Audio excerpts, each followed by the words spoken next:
The stars shimmered through the viewing port as Captain Ji-won Park stood on the bridge of the Earth vessel Harmony. Her heart raced with excitement. After 200 years of dreaming, humanity had finally broken the light barrier. They were no longer alone. The message from the Galactic Council had arrived 3 months ago, and now humanity was about to meet their neighbors among the stars. Approaching the council station, announced the navigation officer. Ji-won straightened her uniform and took a deep breath. Behind her stood Dr. Hyunwoo Kim, a gray-haired scientist who had spent his entire life preparing for this moment. Next to him was Ambassador Minji Choi, chosen to represent Earth in all diplomatic matters. The council station was massive. It dwarfed anything humanity had ever built. Towers of crystal and metal stretched for kilometers, and ships from dozens of worlds came and went like bees around a hive. Ji-won felt small but also proud. Humanity had earned their place here. As they docked, a delegation waited for them. The aliens were strange and wonderful. Some walked on 4 legs, others floated in the air. Their colors ranged from deep purple to bright silver. At the center stood Counselor Vectar, the High Arbiter. He was tall and thin, with skin like polished stone and eyes that seemed to look through rather than at them. "Welcome, humans," Vectar said. His voice was cold and formal. "You have achieved faster-than-light travel. This grants you entry to our community." Ji-won smiled and extended her hand. Vectar looked at it for a moment before touching it briefly with 2 fingers. The gesture felt dismissive, but Ji-won pushed the thought away. Different cultures had different customs. The ceremony was grand. Thousands of beings filled the great hall. Lights danced across the ceiling, and music that humanity had never heard before filled the air. Earth's flag was raised alongside 47 others. Ambassador Minji gave a speech about cooperation and friendship. The council members listened politely, but Ji-won noticed that many of them were not really paying attention. After the ceremony, Vectar led them to a smaller chamber. "Now we discuss your classification," he said. He waved his hand and a holographic document appeared in the air. "You are designated as a Class 3 emerging species. This comes with certain restrictions." Dr. Hyunwoo leaned forward. "What kind of restrictions?" Vectar's expression did not change. Class 3 species may not engage in direct trade with Class 1 or Class 2 species. You may not settle in the core sectors. You may not vote on council matters for 50 years. Your technology patents must be reviewed and approved by the council before implementation. Your tax contribution is set at 12% of gross planetary product. Minji's eyes widened. 12%? That seems high. What do we receive in return? Protection, Vectar said simply. Access to council space. The opportunity to prove yourselves worthy of advancement. Ji-won felt a cold sensation in her stomach. Something about this felt wrong. What work will humanity be assigned? She asked. Vectar pulled up another document. Your species shows aptitude for endurance and problem solving. You will be assigned to waste management systems, hazardous material extraction, and deep space mining operations. These are essential functions that support the council's economy. The 3 humans looked at each other. These were the jobs nobody else wanted to do. The dangerous jobs, the dirty jobs. How long until we can be reclassified? Hyunwoo asked carefully. That depends on your performance, Vectar replied. The average time for a species to move from Class 3 to Class 2 is approximately 400 years. Class 2 to Class 1 takes another 600 years. 1,000 years? Minji said. That's more than 40 generations. The council has existed for 50,000 years, Vectar said. We must ensure stability. Rapid advancement creates chaos. The meeting continued for hours. Every question humanity asked was met with rules, restrictions, and requirements. By the end, Ji-won's excitement had turned to worry. This was not the partnership she had imagined. As they returned to their ship, Hyunwoo pulled Ji-won aside. Something is very wrong here, he whispered. I accessed their public databases during the ceremony. I found records of 37 other species classified as Class 3 in the past 1,000 years. And? Ji-won asked. None of them ever advanced beyond Class 3, Hyunwoo said quietly. Not one. Over the next few months, humanity began their work in council space. Captain Ji-won was reassigned to command a mining fleet in the outer territories. The work was brutal. Human crews extracted rare minerals from asteroid fields while better-equipped alien species handled easier, safer tasks. Ambassador Minji tried repeatedly to negotiate better terms. She was told to be patient. She requested meetings with senior council members. Her requests were denied or delayed. When she finally met with a trade commissioner, she was told that humanity should be grateful for the opportunity to serve. Dr. Hyunwoo made a disturbing discovery. A human engineer named Sumi Han had invented a new type of energy converter that was 3 times more efficient than anything the council used. When she tried to patent it, the council's technology board delayed the application. 6 months later, a council species unveiled the exact same technology and received the patent instead.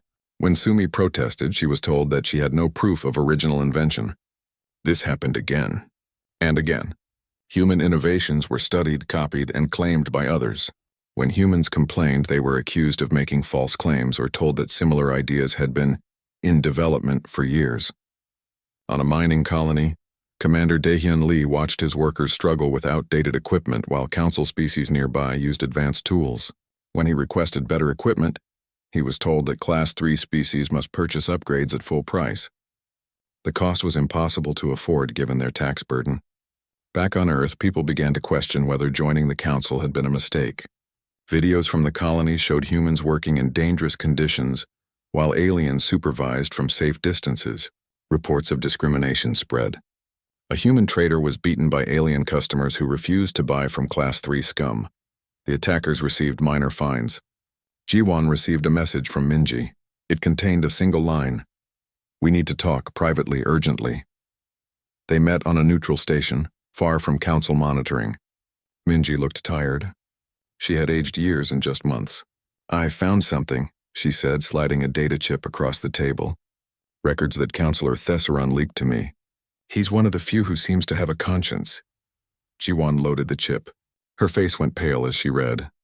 The council had done this before. Not once or twice, but 23 times over 4,000 years. Every time a new species achieved light speed, they were welcomed with ceremony and promises. Then they were classified as Class 3. Then they were exploited. Their labor was taken. Their inventions were stolen. Their dignity was stripped away piece by piece. Some species had tried to resist. They were crushed economically, their trade routes blocked, their colonies isolated until they submitted or collapsed. Other species had accepted their fate. They remained Class 3 forever, generation after generation, believing that advancement would come if they just worked harder, just waited longer, just proved themselves more worthy. "It's a system," Hyunwoo said when Jiwon showed him the data. "A system designed to extract everything from emerging species while giving them nothing but hope." Jiwon looked out at the stars. Somewhere out there, humanity's children were working in mines and waste facilities, believing they were building a better future. They were wrong. They were building someone else's future. "We need to tell everyone," she said. "That might start a war," Minji warned. "No," Jiwon said quietly. "But it might start something else." 7 years had passed since humanity joined the Galactic Council. 7 years of promises, 7 years of waiting, 7 years of watching their hopes slowly die. Commander Daehyun Lee stood in the control center of mining station Kepler 442, deep in the outer rim of council space. Through the window, he watched human workers in aging pressure suits chipping away at asteroid rock. The work was dangerous. Every month someone died. Last week it was a young man named Kwan, an equipment failure, a suit breach. Gone in seconds. Daehyun had filed a report requesting better safety equipment. The council denied it. The reason given was always the same. Class 3 species must demonstrate fiscal responsibility before accessing advanced resources. But fiscal responsibility was impossible when the council taxed them at rates 10 times higher than other species. Humanity paid 12% of everything they earned. The next lowest rate was 1.2%. When Daehyun questioned this, he was told that emerging species required more administrative oversight and therefore must pay more. It was a trap, a perfect legal trap. On Earth, engineer Sumi Han worked in a waste processing facility in the Pacific sector. She was brilliant. Her colleagues said she was the smartest person they had ever met. But brilliance meant nothing to the council. She processed alien garbage because that was the job assigned to Class 3 species. At night, in her small apartment, Sumi worked on her own projects. She had just perfected a quantum battery that could store energy at densities previously thought impossible. It would revolutionize power systems across the galaxy. She submitted her patent application with hope and excitement. The Council Technology Board took 6 months to review it. Then they sent a rejection. Prior art exists, the letter said. Application denied. 2 weeks later, a council species called the Vrexy announced a breakthrough, a quantum battery with the exact specifications Sumi had submitted. They were hailed as geniuses. Their stock prices soared. Sumi filed a complaint. It was dismissed. She filed an appeal. It was ignored. She was not the first. Over 7 years, humanity had submitted 4,216 patent applications. 308 were approved. The rest were either rejected or delayed until a council species claimed the same invention. When humans protested, they were told that great minds think alike and surely they should be happy that progress was being made, regardless of who received credit. But credit meant money, credit meant advancement, credit meant power, and humanity received none of these things. Counselor Taeyang Yoon sat in his office on the council station, reviewing the latest reports from human colonies. The numbers were devastating. Poverty was spreading. Medical care was declining. Education systems were struggling. The tax burden was crushing them. He had tried to negotiate. For 7 years he had attended meetings, filed petitions, and made speeches. The council listened politely and did nothing. When he grew more forceful in his demands, he was warned about disturbing galactic harmony. When he persisted, he was removed from 3 committees and his office was relocated to a smaller, dimly lit room in the lower levels of the station. The message was clear: accept your place or be removed entirely. Young Hanasong was 16 years old when she watched council security forces drag her parents away. Her mother and father had invented a new medical scanner that could detect diseases years before symptoms appeared. They had been so proud. They submitted their patent and waited. The council approved it immediately. Her parents celebrated. Then they read the fine print. The patent had been approved, but ownership had been transferred to a council oversight board for the benefit of all species. Her parents would receive a small licensing fee, 0.03% of profits. They protested. They filed legal challenges. They spoke to media outlets. That was when the security forces came. The charges were inciting unrest among Class 3 populations and spreading misinformation about council procedures. Hana's parents were sent to a detention facility. She was placed with distant relatives. She would never forget the look on her mother's face as they took her away. It was not fear. It was rage. That rage now lived in Hana too. Across human colonies, similar stories played out. A trader named Jinwoo had his ship impounded because he sold goods directly to a Class 2 species without council authorization. The fine was more than his ship was worth. A scientist named Yoonji had her research lab shut down because her work competed with council research. Priorities. A farmer named Bora lost her land when the council rezoned her colonies. Territory for strategic resource development. The council took everything. They took labor, ideas, dignity, and hope. And they did it all through laws and regulations that were technically legal but fundamentally unjust. Commander Daehyun received a message one day that changed everything. It was from Captain Jiwon Park, now leading a scattered network of humans who were quietly gathering information. The message contained a document. It was old, written in a language that predated the current council by 2,000 years. It was a warning. A species called the Torvin had once been part of the council. They had been Class 3. They had worked and waited for 900 years. Then they had tried to organize. They demanded better treatment. They refused to pay taxes until they received equal rights. They went on strike. The council's response was brutal. Trade routes to Torvin space were blocked. No food, no medicine, no supplies. Within 2 years, the Torvin civilization collapsed. Billions died. The survivors surrendered unconditionally. They were reclassified as Class 4, a category that meant they had no rights at all. They worked as indentured servants until their species went extinct 400 years later. The document ended with a single line: obedience is survival. Resistance is extinction. Daehyun sat in the darkness of his quarters and wondered how many other species had learned this lesson, how many civilizations had been destroyed for demanding basic fairness, how many billions had died to maintain the council's power structure. He sent the document to Earth. Within days, it spread across every human colony. People were horrified. They were also angry. But anger without options was just frustration. Then something unexpected happened. A human transport ship called the Rising Dawn was traveling through neutral space when it was attacked. The attackers wore no identification and used weapons that could not be traced. They destroyed the ship completely. 347 humans died, including 72 children. The council expressed condolences. They blamed pirates. They promised an investigation. But Captain Jiwan had contacts now, including the sympathetic counselor Thesserun. He leaked the investigation files to her. The weapons used in the attack were council military grade. The attack had been authorized by a Black Operations Division that reported directly to High Arbiter Vectar himself. The Rising Dawn had been carrying evidence, documents that proved the council was systematically stealing human technology. Testimony from whistleblowers, financial records showing the tax money collected from humanity was being diverted to council members' private accounts. The council had murdered 347 people to hide their crimes. When G1 shared this information, something broke in humanity. It was not dramatic. There were no riots or violence. Instead, a cold, quiet decision began to form in millions of minds at once.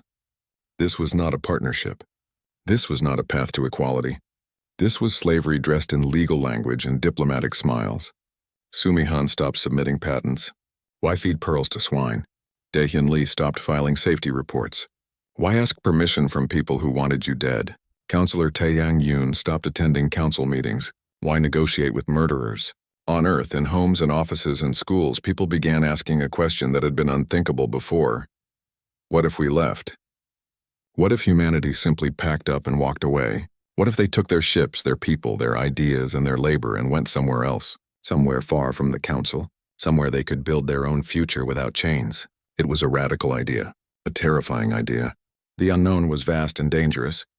But as Hana Song said in a video that spread across human space, the unknown is dangerous, but the known is killing us. Messages began flowing to Earth's government, millions of them, then billions. They all said the same thing. We want to leave. We want to be free. We want to go somewhere where our children do not have to live as servants. President Junho Kang read these messages in his office. He was an old man now, tired from years of trying to make an unjust system work. He called a meeting of Earth's government leaders. The people have spoken, he said.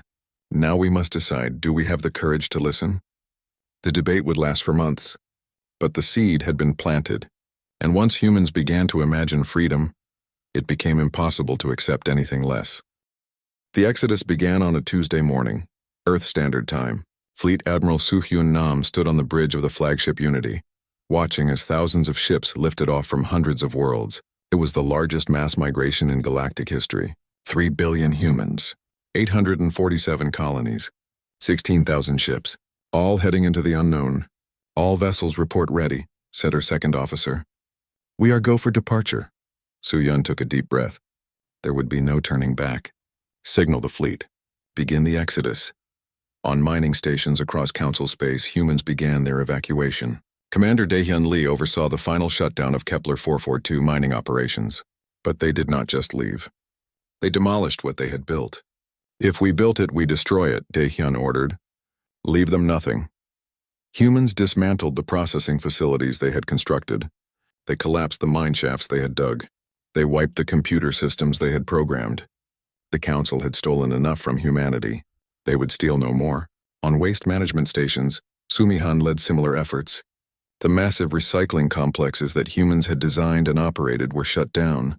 The council had never bothered to learn how they worked. They had simply ordered humans to run them and taken the benefits. Let them figure it out themselves, Sumi said as she watched the last human transport leave the station. Maybe doing their own dirty work will teach them something. Across council space, the same scene repeated. Humans left and the infrastructure they had built and maintained collapsed. Within days, garbage began piling up on council worlds. Mining operations ground to a halt. Hazardous materials went unprocessed, creating safety emergencies. The council had not realized how dependent they had become on human labor. High Arbiter Vector called an emergency session. This is sabotage, he declared. The humans are destroying council property. But Counselor Thesserun corrected him. They are destroying their own work. We never paid them fairly for it. Legally, they have every right to dismantle what they built. Vectar slammed his hand on the table. We cannot let them leave. Send the fleet. Block their path. Force them to return. On what grounds? Asked another council member. They have not broken any laws. They paid their final taxes. They returned all council-owned equipment. They are leaving peacefully. Then we will make new laws, Vectar said. But creating new laws took time. The council bureaucracy was slow by design. By the time they could pass emergency measures, the human fleet was already gathering at the edge of council space. Captain Ji-won Park stood on the bridge of the Harmony, the same ship that had first brought humanity to the council 9 years ago. She looked at the fleet gathered around her. Civilian transports, cargo haulers, a few military escorts. They were not impressive by council standards, but they were theirs. All ships accounted for, reported her officer. We are ready to cross the border. Before they could move, proximity alarms sounded. A council fleet had arrived. 30 warships bristling with weapons. They formed a blockade across the human fleet's path. A message came through. It was Vectar himself. Attention, human vessels.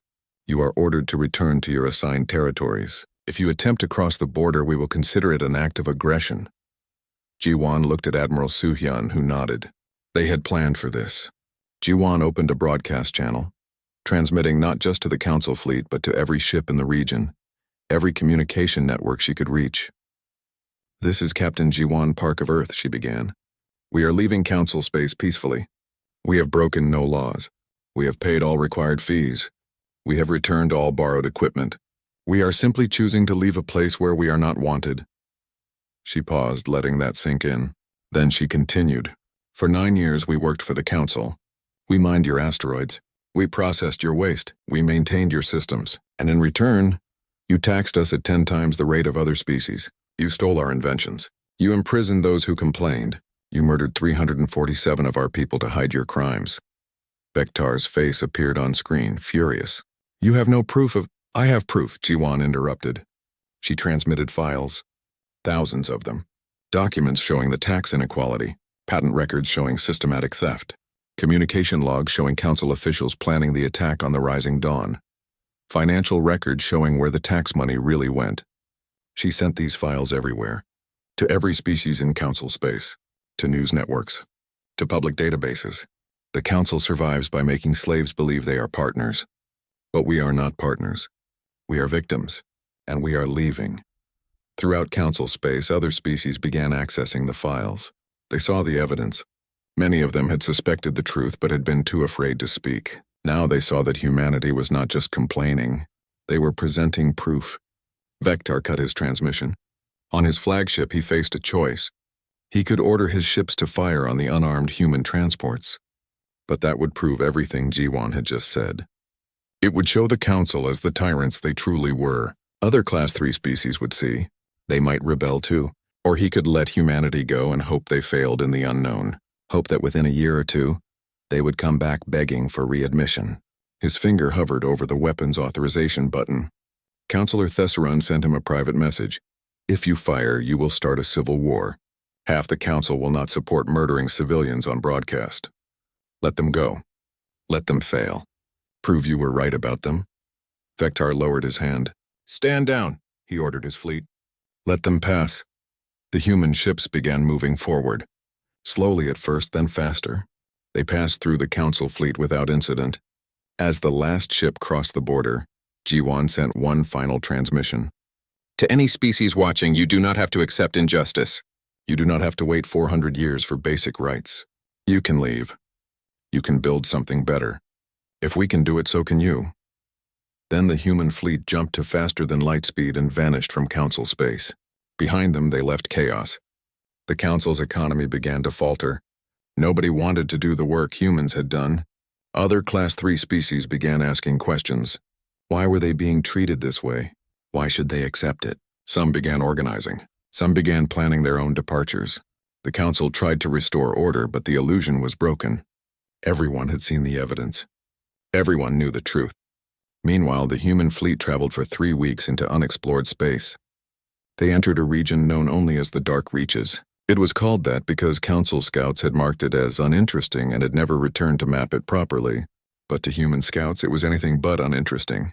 They found systems rich with resources, planets suitable for colonization, room to grow and build without anyone telling them they were not good enough. "Look at this," said the lead scout, showing Admiral Suhyun the scans. "Hundreds of worlds, thousands of asteroids. No one here to tax us or steal from us. Just space and potential." They chose a planet in a yellow sun system. It was beautiful. Blue oceans, green continents, breathable atmosphere. They named it New Terra. As the fleet entered orbit, Hana Song stood at a viewport on her transport. She was crying, not from sadness but from relief. They had made it. They were free. On Earth, President Junho made one final act before leaving. He ordered the construction of a monument on Luna, Earth's moon. It was made of titanium and granite, designed to last millions of years. On it was carved a message in every human language. We came to the stars in peace. We offered friendship. We were met with exploitation. We endured for 9 years. Then we chose freedom. To all who come after, dignity is not negotiable. Freedom is not a gift from the powerful. It is a right taken by the brave. The last human ship left the Sol system.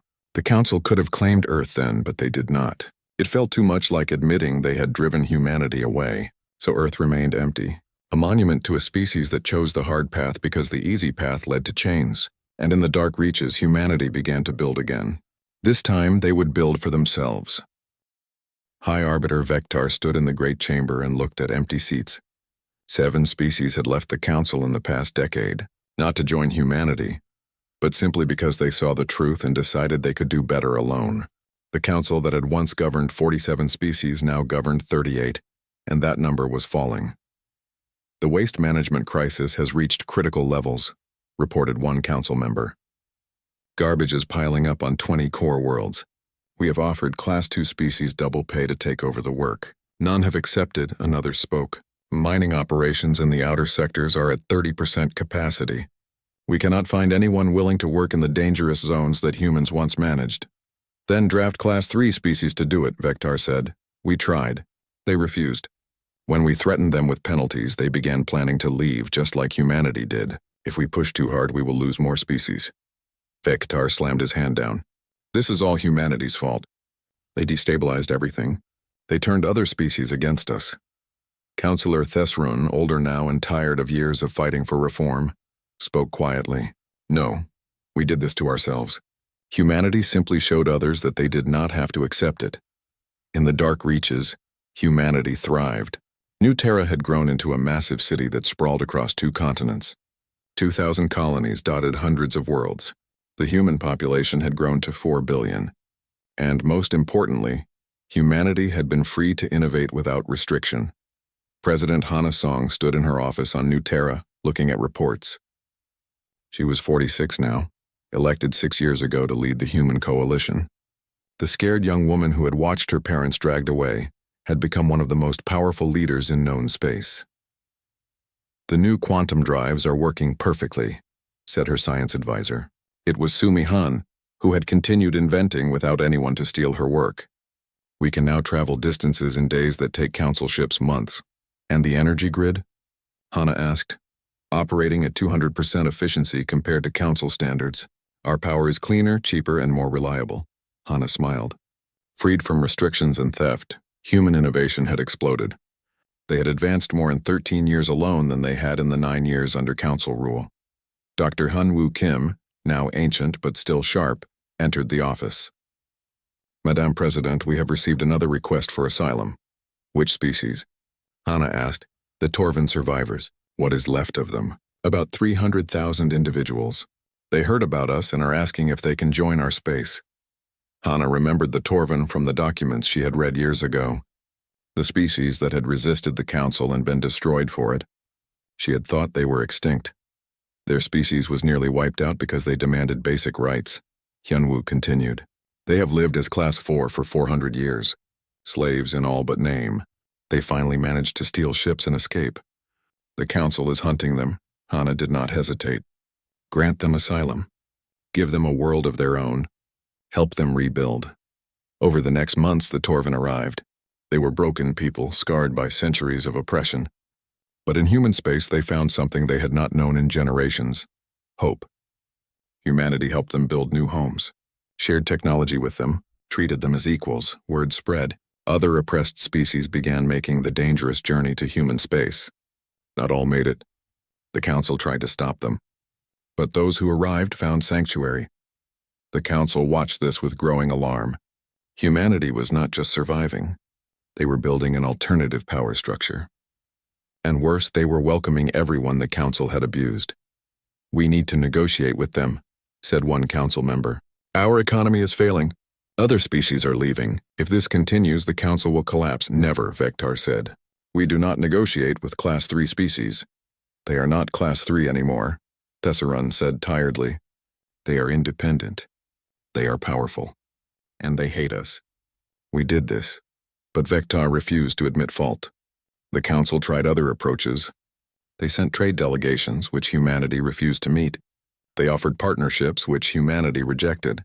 They tried to establish embassies in human space, which humanity denied. "We will speak with you when you are ready to apologize," Hana said in a public broadcast. "Until then, you have nothing we want." Inside Council space, reform movements grew. Councillor Thesserun led a coalition of 12 species who demanded change. They wanted to end the class system. They wanted equal taxes. They wanted fair patent laws. They wanted to abolish Class 4 status. The old guard, led by Vectar, fought against every reform. But their power was fading. More species left every year. The economy continued to decline. The Council was eating itself. Finally, after 13 years, Vectar was forced to resign. A new High Arbiter was elected, a younger member who understood that change was necessary. Councillor Thesserun was appointed to lead a reform commission. The new government sent an official delegation to New Terra. It was led by Ambassador Minji Choi, who had remained in human space and was now humanity's chief diplomatic officer. She greeted the Council delegation with cool professionalism. "The Council would like to offer humanity full Class 1 status," the lead Council diplomat said. "Complete equality. No restrictions. And we are prepared to pay reparations for past wrongs." Minji looked at them for a long moment. Then she led them to the Great Hall of New Terra's Government Center. It was larger than the Council's main chamber. More advanced. More beautiful. A symbol of what humanity had built in just 13 years. President Hana Song entered and took her seat. The Council delegation stood before her. They looked small and nervous. This was not how they were used to being treated. "You offer us what you should have given us from the start," Hana said. Her voice was calm but cold. "You come now because you need us. Not because it is right, not because you regret what you did, but because your system is collapsing and you need someone to save it." The lead diplomat started to speak, but Hana held up her hand. "Let me tell you what happened after we left. We found worlds you had marked as worthless. We built cities that make your stations look primitive. We developed technology you cannot match. We welcomed the species you threw away and helped them heal. We did all of this without you. In fact, we did it better without you." She stood and walked closer to the delegation. "You murdered my parents because they dared to ask why their work was stolen. You killed 347 people to hide your crimes. You exploited us, lied to us, and tried to break us. And when we left, you tried to stop us." The Council delegates looked at the floor. They had no defense. "So here is what we will do," Hana continued. "We will trade with you as equals. Not as subjects. Not as partners in your system. As equals, we will set our own prices. We will control our own patents. We will pay no taxes to you. If you agree to these terms, we can do business. If not, you can leave." "But the reparations," one diplomat said weakly. "Keep your money," Hana said. "We do not want it. What we want is for you to fix your system, end the class structure, give every species equal rights, treat your people fairly. Do that, and maybe someday we can have a real partnership. But until then, we want nothing from you except fair trade and the promise that you will never try to control us again." She returned to her seat. "You have our terms. Take them or leave them." The Council delegation left without agreeing to anything. They returned to Council space and reported what they had seen. The cities, the technology, the thriving colonies, the fact that humanity had not just survived but had flourished. The message was clear. The Council had not broken humanity. Humanity had broken free. Over the next years, the Council slowly reformed. Not because they wanted to, but because they had no choice. The reform movement, led by species inspired by humanity's example, forced change. Class 3 and Class 4 designations were abolished. Tax rates were equalized. Patent laws were made fair. It took decades, and the Council never fully recovered its former power. But at least the worst abuses ended. Meanwhile, humanity continued to grow. They established the Free Alliance, a coalition of independent species based on actual equality. No classes, no exploitation, just fair trade and mutual respect. It was everything the Council claimed to be but never was. Dr. Hyunwoo Kim died at age 97, surrounded by friends and family. His last words were, "We made the right choice." On the anniversary of the Exodus, humans everywhere stopped for 1 minute of silence. They remembered the struggles, the losses, the fear, and then they celebrated freedom. On Luna, Earth's moon, the monument still stood. The Council had never claimed Earth. It felt too much like admitting what they had done. So the Sol system remained empty, except for automated stations and that one monument. A young council member, born after the Exodus, visited it one day. She was from a species that had once been Class 3. She read the words carved in stone. Dignity is not negotiable. Freedom is not a gift from the powerful. It is a right taken by the brave. She stood there for a long time, thinking. Then she took a picture and sent it to her government with a single message. This is what we should have been all along. Back in the council chambers, now greatly diminished, the remaining members gathered. They looked at empty seats and tried to figure out how to survive.